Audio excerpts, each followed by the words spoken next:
Namaste everyone, I'm JVWU, working as an assistant professor, Department of Education and Methodology, JAYOTI VIDYAPEETH Women's University. So in this class, I'll be talking about history and its correlation with other subjects.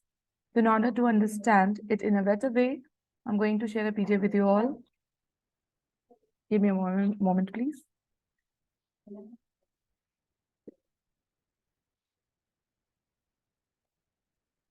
It will take a few seconds to get uploaded. So kindly wait and thank you for your patience.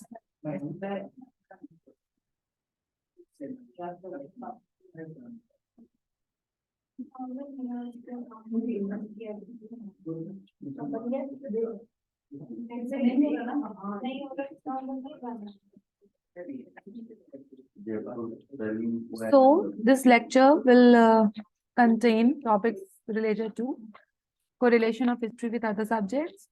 And I will start with introduction, then history as an art, history as a science, then correlation of history with political science, correlation of history with economics, correlation of history with geography, literature, and then I'll conclude. So this chapter is going to be lucid and very easy to understand. The language is also very easy. The study of, introduction, the study of history is interdisciplinary and is related to many other subjects. So history is often intertwined with subjects such as geography, economics, political science, sociology, psychology, and anthropology, as these subjects help to provide a broader and more complete understanding of the events and societies being studied. So then when we talk about history, so it is not alone. We cannot imagine studying political science or economics without history. So every subject has its own history, and it impacted history in one way or the other. For example, studying the geography of the region can provide context for the historical events that took place there. Then, while the study of economics can shed light on the economic system and factors that influence historical events, political science can help us to understand the political systems and power structures of the past. Like if we are studying the modern empire administration, so it is political science and history combined together, because we are studying political condition of modern empire from the past. So this is history and that was politics that we are studying about. So in this way, we can say that the study of history can provide a comprehensive understanding of the past and its impact on the present and future. So now we look into history as an art. Why we call history an art?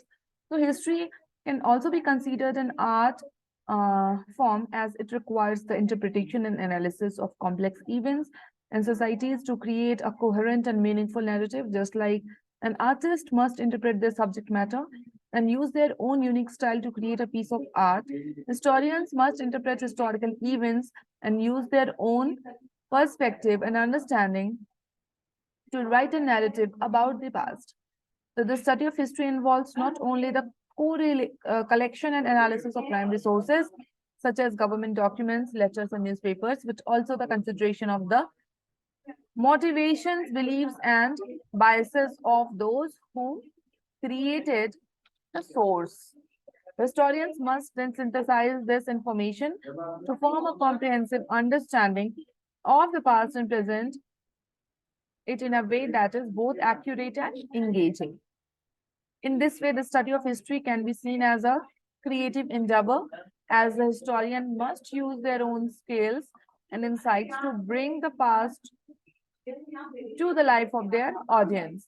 Just like an artist must use their own creativity and imagination to create A work of art, a historian must use their own skills and understanding to craft a narrative about the past that is both meaningful and compelling.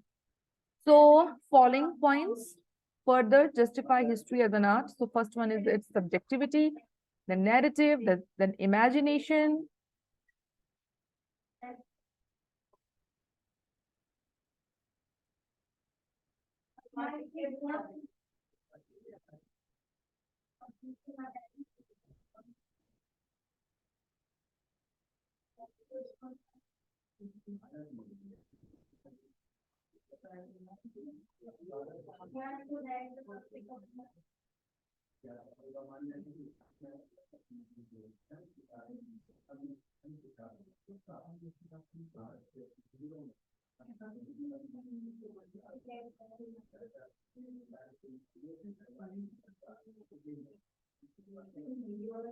So, these were few points that justified history as an art.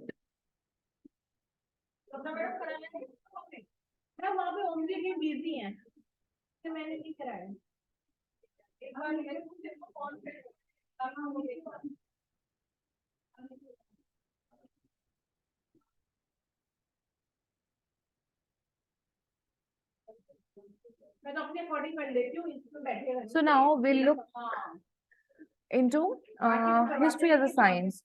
So science, when we talk about, is a systematic process. History also involves a system.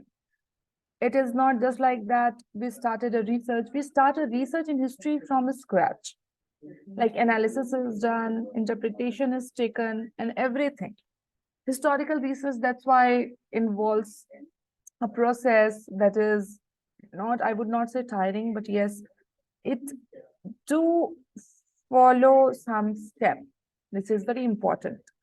Now, talking about correlation of history with geography. So, history and geography are closely interconnected as geographical factors such as location, physical features, climate, and access to resources have a significant impact on the development of societies and nations throughout history. For example, the geographical features of the region can influence its ability to support agriculture or trade and resources, access to resources such as minerals.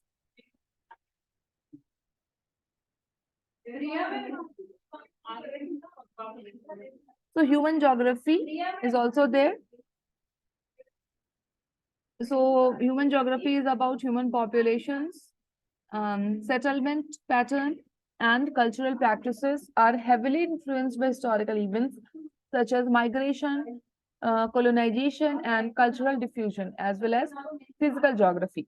Economic geography is about the location and accessibility of resources, markets, and transportation. Routes can influence economic development and the distribution of wealth and power within and between regions and nations. Political geography, the borders and territories of nations and empires have been shaped by historical events such as wars, treaties, and colonization, and these borders can have ongoing effects on political relationships and conflicts. By understanding the interplay between history and geography, we can gain a more comprehensive understanding of the ways in which these fields interact to shape the world we live in. So now the correlation of history with literature. History and literature have a strong relationship, with literature often reflecting and commenting on historical context in which it was written. Historical events, cultural values, and political ideologies are frequently depicted in works of fiction and non-fiction and provide insight into the perspectives and experiences of people from a different time and places. For example, the literary work of William Shakespeare, written during the Renaissance, provide a window into the social, political, and cultural values of Elizabethan England.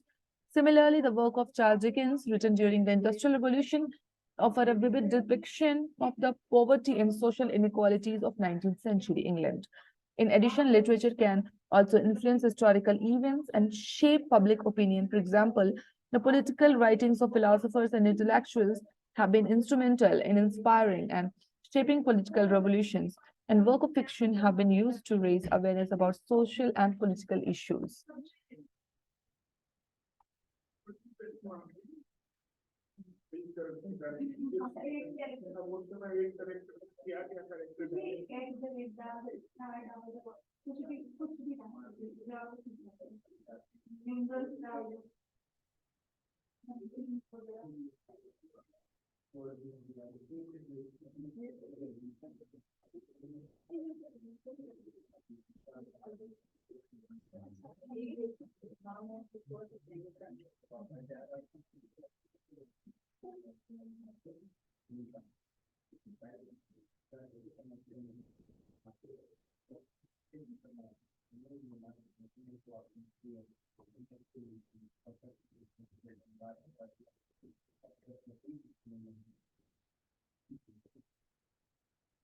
So, in summary, the relationship between history and literature is dynamic and multifaceted, with literature offering a valuable source of information, insight, and perspective on historical events and cultural norms. Overall, the relationship between history and literature is complex, with literature providing valuable source of information and insight from the past, as well as means of reflecting and interpreting historical events. In conclusion, history has a strong correlation with a variety of other subjects, including economics, geography, literature, and more. This interplay between these fields provide more comprehensive understanding of the past, present, and the future, and helps to shed light on the complex and interconnected nature of human experience.